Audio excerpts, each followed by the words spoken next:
वो सत्य पर बात करते हैं ना, वो विज्ञान को भी मानते हैं, वो टेक्नोलॉजी को भी मानते हैं, वो कहते हैं कि आस्था रखिए।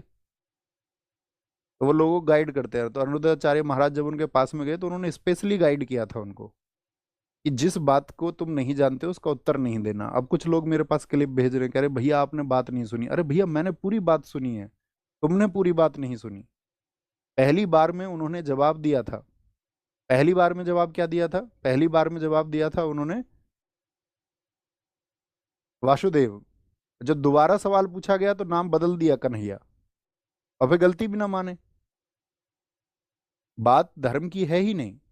बात यह है कि आप मुझसे पूछे गांधी का जन्म कब हुआ था, गांधी जी का जन्म हम कहेंगे आपसे 3 अक्टूबर को हुआ भैया, तो आप कहोगे नहीं भैया आपसे गलती हुई है। या पहले हम आपको 2 अक्टूबर बता दें सही तारीख और फिर 3 अक्टूबर बता दें, फिर हम क्या कहेंगे? भैया हमको पता नहीं है। तो प्रेमानंद जी महाराज ने उनको यही समझाया कि जब कोई सवाल रहे ना पता हो तो मना कर दो। अब तुम मिसगाइड कर रहे हो लोगों को। 1 अगस्त पूरा समुंदर पी गए थे अंग्रेज, इसीलिए भाग गए इस देश से क्योंकि 15 अगस्त आ गए। अंग्रेजों ने कहा भागो 15 अगस्त है। तो इस देश को आजाद कराने के लिए 6.5 लाख शहीदों का योगदान है। तो जब आप इस बात को कह देते हैं कि अंग्रेज 15 अगस्त से भाग गए, तो हम उन शहीदों को, उन क्रांतिकारियों को बहुत छोटा कर देते हैं।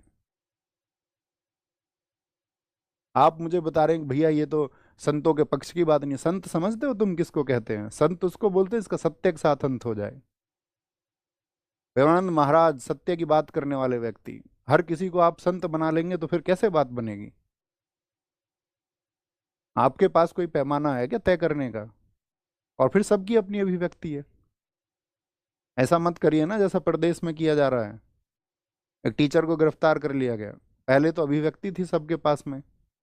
भगत सिंह जी ने अंग्रेजी राज में लिखा मैं नास्तिक क्यों हूं। उन्होंने प्रमाण दिया, उन्होंने कहा मैं ईश्वर को नहीं मानता। तो इसका मतलब ये थोड़ी है ब्रिटिश सरकार उनको इस बात के लिए फांसी दे देगी। उनको फांसी हुई राजनीतिक कारणों की वजह से। तो अभिव्यक्ति को रखिए, थोड़ा विचार करिए, सोचिए, समझिए, है ना। और नहीं समझोगे और नहीं सोचना चाहते हो तुम्हारी मर्जी है। दुनिया में सब व्यक्ति सही रास्ते पर नहीं चलते हैं। दुनिया में सारे लोग अच्छे नहीं हो सकते, इसकी कल्पना भी नहीं की जा सकती। और हम चाहे बेशक कितनी भी अच्छी बातें कर लें, वो कल्पना से परे की चीजें हैं, एकदम परे की।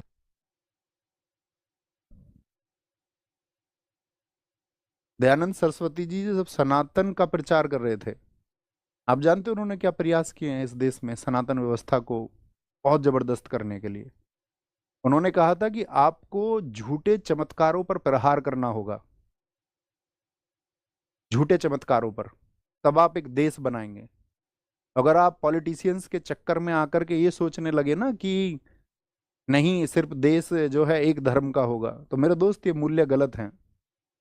पाकिस्तान ने अपना देश धर्म के आधार पर ही बनाया।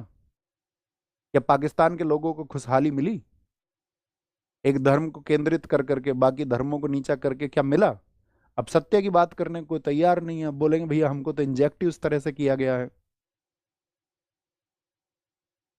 पढ़ना इसको आप, सत्यार्थ प्रकाश को, एकादश समोल्लास, क्योंकि वहां अध्याय को समोल्लास कहा गया है। दयानंद सरस्वती जी ने कहा था आपका चमत्कार दिखाकर धर्म का प्रचार करना मूर्खता है। ईश्वर नियमबद्ध हैं, और उनका जो कार्य होता है ना वो सदा कारण सिद्ध होता है। अब पढ़े जिंदगी तो बीत गई इंस्टाग्राम चलाते हुए, तो पता कहाँ से चलेगा?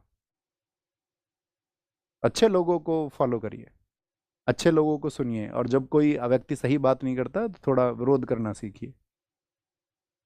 यही शिक्षा है। ऐसे नहीं एक बहती धारा में सवार हो गए और फिर सबका विरोध करिए। हम हमेशा अपनी कक्षाओं में कहते रहे हैं ये ईसाई लोग जो जल छिड़कते हैं चर्चों में जा करके, ये पाखंड है। हमने हमेशा कहा छांगुर बाबा ने क्या किया यूपी में? तुम लगे रहे ना अंगूठी बनवाने के चक्कर में, धर्मांतरण के चक्कर में फंसे गए जमालुद्दीन, छांगुर बाबा। तो ये ऐसा नहीं है किसी एक धर्म में है, ये सभी धर्मों में है। हर एक धर्म में इन लोगों का नेटवर्क है।